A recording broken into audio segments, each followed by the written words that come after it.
These would you introduce 5 minutes with in your newsreader voice, which I suppose is your real voice? This is 5 minutes with Charlotte Green, interviewed by Matthew Stadlen. And I should say just before we start that one of the questions I'm going to ask you is about getting the giggles on air. Right. We have been giggling, haven't we, We already? have been giggling already, so I can feel it bubbling up, but I'll do my best to control it. Right. Would you please count us down when the battery's in? Here we go. 5, 4, 3, 2, 1. Shall we get the giggling out of the way first? Probably a good idea. What happens when you get the giggles on air? What's going through your mind? It's terribly infectious. Usually what's happening is that I'm responding to the two presenters in the Today studio, because that's when it's happened. Jim Naughtie is a great giggler, and we do laugh a lot together. I've got a strong sense of humour and I like to have a laugh. That's not to say that I'm constantly giggling inanely. I'm not. I am professional when I do my job. But if he or the other presenters start off, then it's incredibly infectious and you can't stop. And usually what happens is that they get the giggles and, you know, the shoulders heave, they go bright red, they turn their back on me.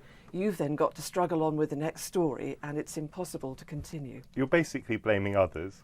No, I'm not blaming others because I know I have a propensity to giggle. I am a great giggler in normal life, but it is very difficult to keep a straight face and restrain it when people are laughing so obviously right next to you in the studio. It's also that thing of knowing that you're not meant to do it, which just makes it worse. Have you always spoken like you speak now? Yes, I have. Yes, that's just me, I'm afraid. No voice training? No voice training, no. Do you think there's such a thing as a Radio 4 voice anymore, if there ever was one? I'm not sure there ever was one. I think what people are looking for when they choose somebody to do the job that I'm doing, they want it to be very clear, because of course you want everybody who's listening to understand what you're saying, and they also want somebody to have the ability to read intelligently so that you get across the story, which can be quite complex at times, in an intelligent, clear manner. I think that's what they're looking for. Worry or think about what you dress up in to read the news, given that people can't really see you, can they? Although I suppose there are webcams these days. There are webcams. I'm not sure how clear the picture is of what you're wearing. I like to look clean, but I'm fairly casual.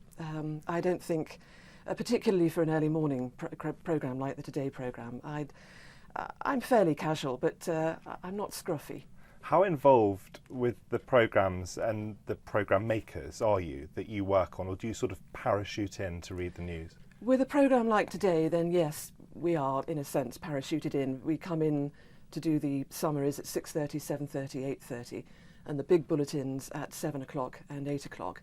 And then the rest of the time I'm up in the newsroom preparing the summaries and the bulletins. I like to read around the big stories of the day a lot so that I understand the complexities of it and I know more about the situation. But I think that helps me in my news reading. With something like the 6 o'clock, you are much more involved because, of course, that's the newsroom and you preparing the 6 o'clock. They do the writing. Ours is a presentational input. I mean, we're reading, but I like to immerse myself as much as possible in what they're doing and putting the programme together, and I attend the meeting as well beforehand in the afternoon. What do you think is the biggest story you've ever read the news for?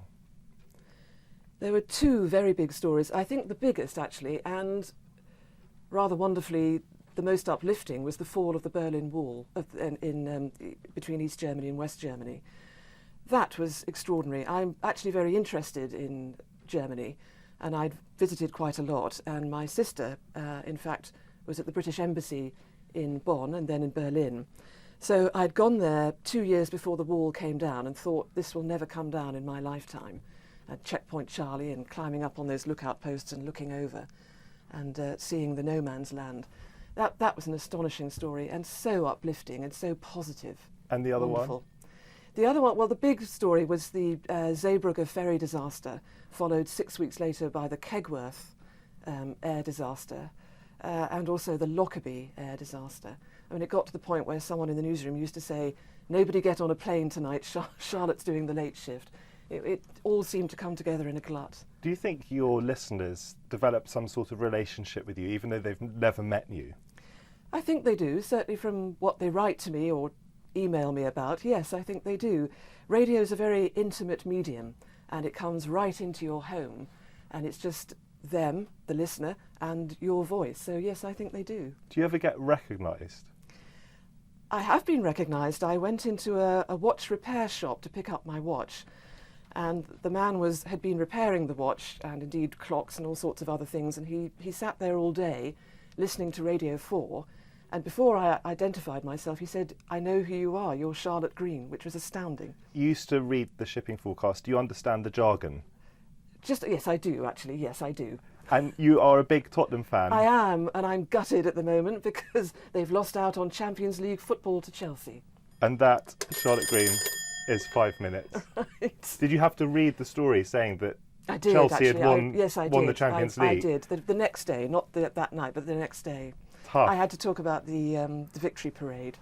So, yeah, that was really hard. Very good to see you. Thank you very much.